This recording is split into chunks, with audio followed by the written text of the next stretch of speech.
सब एक दूसरे पर गलती का ठीकरा फोड़ रहे हैं, लेकिन किसकी वजह से ये बसें बर्बाद हुई, लोगों के टैक्स के पैसे किसकी वजह से बर्बाद हुए, इसका ठीक जवाब किसी के पास नहीं है। इन बसों में यात्रा का सुख कितने लोगों ने लिया, इसका कोई डेटा हमारे पास नहीं है, लेकिन इन बसों के अंदर जो खाली पैकेट्स हमें नज़र आ रहे हैं, उससे यह बात ठीक साफ हो जाती है कि इन बसों में शारीरिक सुख बहुतों ने लिया है। क्योंकि वो बसें वर्तमान में कंडम अवस्था में हैं, तो अपने पास कोई दूसरा विकल्प नहीं है कि उनको नीलामी करने के अलावा। इन खंडर हो चुकी बसों में दीमक लग चुका है, ठीक उसी तरह जैसे लोगों के टैक्स के पैसों में लग चुका है और हमारे सिस्टम में लग चुका है। दिविजा इंटीरियो भिलाई का ट्रस्टेड इंटीरियर डिजाइनिंग और मैन्युफैक्चरिंग स्टूडियो, जहां हर डिजाइन सिर्फ बनाया नहीं जाता बल्कि महसूस किया जाता है, और इसी सोच को हकीकत में बदल रहा है दिविजा इंटीरियो।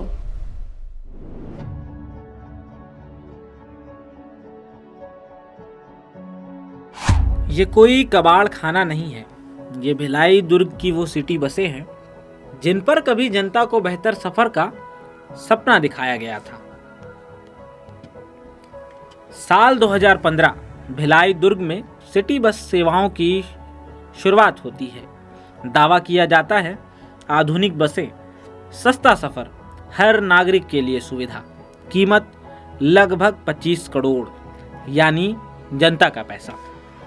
देखिए, ये 2015 में बसें परचेज़ की गई थी और 2020 जो कोविड-19 के कारण लॉकडाउन करना पड़ा, उसके पहले तक ये लगातार संचालित थी और कोविड लॉकडाउन पीरियड में ये बसें संचालित नहीं हो पाई और इसी अवधि में जो निविदाकार थे जो संचालित कर रहे थे, जगदम्बा करके उनका नाम था, उनका निधन हो गया और निगम द्वारा कलेक्टर महोदय के अनुमति से उसका तसदीर राशि राजसात किया गया और 2001 में टेंडर करके तो पूर्व में संचालित एजेंसी थी रिलायंस टूर एंड ट्रेवल्स, इनको संचालन का दायित्व सौंपा गया था, लेकिन इनके द्वारा ठीक से कार्रवाई नहीं किया गया और बसें संचालित ठीक से नहीं की गई, रखरखाव ठीक से नहीं किया गया। तो मेरे द्वारा इस विषय का संज्ञान लिया गया, हमने उनको नोटिस किया और जनवरी 2025 में हमने इनका टेंडर निरस्त कर दिया। इनका भी जो सुरक्षा निधि थी वो भी उसको भी राजसात किया और प्रॉपर एक मुख्य अभियंता जो हमारे मैकेनिकल इंजीनियर हैं, उनके अध्यक्षता में हमने दल गठित किया और उसका वैल्यूएशन करवाया। तो वैल्यूएशन में जो राशि आई है उसके हिसाब से, क्योंकि बस किसी भी स्थिति में संचालित की जाने योग्य नहीं है और उनको नीलाम किया जाना, प्रॉपर खुली निविदा के माध्यम से नीलाम किया जाना ही अंतिम उचित विकल्प है।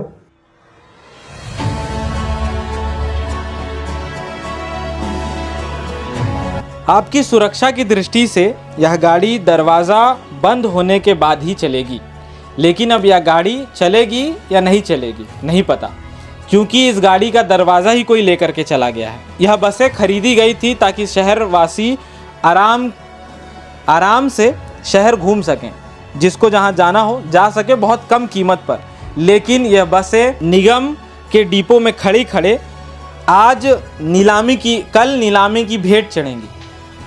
लगभग 20 से 25 करोड़ रुपए की यह बसें की जब आज वैल्यू निकाली गई है तो 3 करोड़ इसकी कीमत आ रही है। सोचिए कि यह पैसा किसकी वजह से बर्बाद हुआ। क्या टेंडर लेने वाली कंपनी इसकी जिम्मेदार है या नगर निगम जिम्मेदार है? नगर निगम कहता है कि सुरक्षा की जिम्मेदारी टेंडर लेने वाली कंपनी की थी। टेंडर लेने वाली कंपनी की तरफ से कोई जवाब नहीं आता है। जो सामान चुराया जा सकता था वो सारा सामान चोरी हो गया।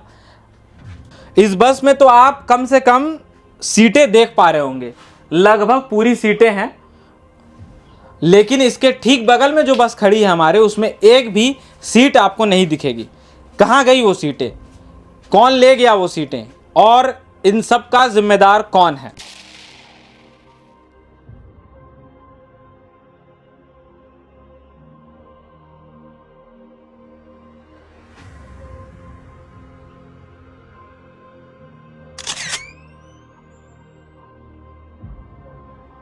इन बसों में यात्रा का सुख कितने लोगों ने लिया, इसका कोई डेटा हमारे पास नहीं है, लेकिन इन बसों के अंदर जो खाली पैकेट्स हमें नज़र आ रहे हैं, उससे यह बात ठीक साफ हो जाती है कि इन बसों में शारीरिक सुख बहुतों ने लिया है।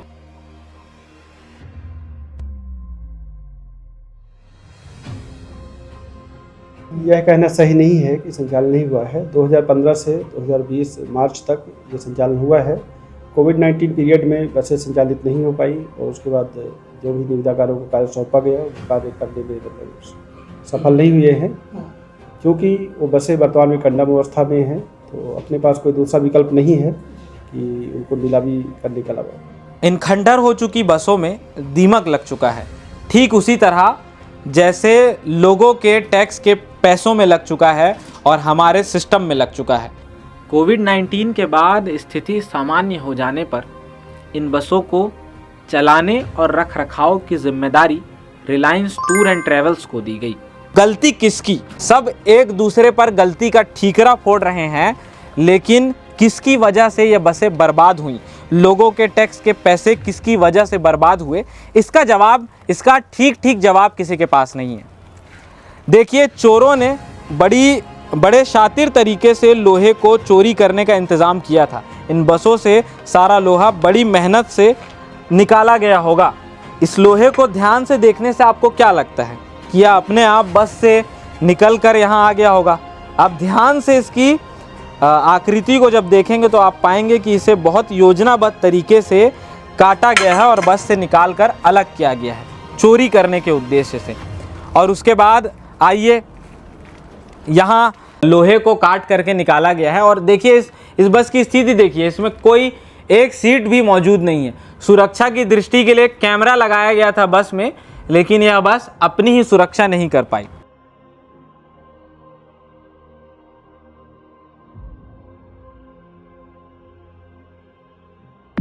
लेकिन इन बसों में कितनी चोरियां महामारी के दौरान हुई और कितनी रिलायंस कंपनी के ठेके के बाद, इस सवाल का जवाब किसी के पास नहीं, क्योंकि पुलिस की जांच अभी तक अधूरी है। लेकिन सच जो आंखों से दिखता है वह यह है कि इन बसों की स्थिति अब कबाड़ हो चुकी है। इतनी कबाड़ कि अब यह बसें कभी सड़क पर चल भी नहीं पाएंगी। दुर्ग जिले के लिए कुल खरीदी गई बसों में से 13 बसें ऐसी थी जो सड़क पर कभी चली ही नहीं। शासन प्रशासन से परमिट की मांग कई बार की गई, मगर परमिट नहीं मिला। अभी आए इवैल्यूएशन में इन बसों की स्थिति भी कबाड़ बताई गई हैं, लेकिन यह बसें सड़क पर कभी चली ही नहीं।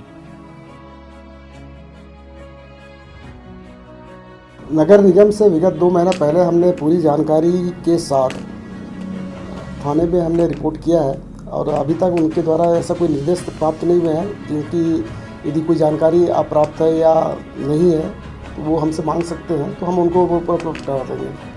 इस पूरी कहानी का सबसे चौंकाने वाला पहलू बसों की हालत नहीं है, बल्कि बयान और हकीकत के बीच का फासला है।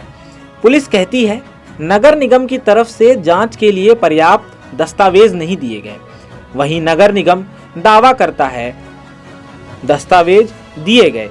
अब सवाल ये नहीं है कि सच कौन बोल रहा है, सवाल ये है अगर दस्तावेज दिए गए थे तो जांच क्यों रुकी, और अगर नहीं दिए गए थे तो करोड़ों की सरकारी संपत्ति किस भरोसे छोड़ी गई।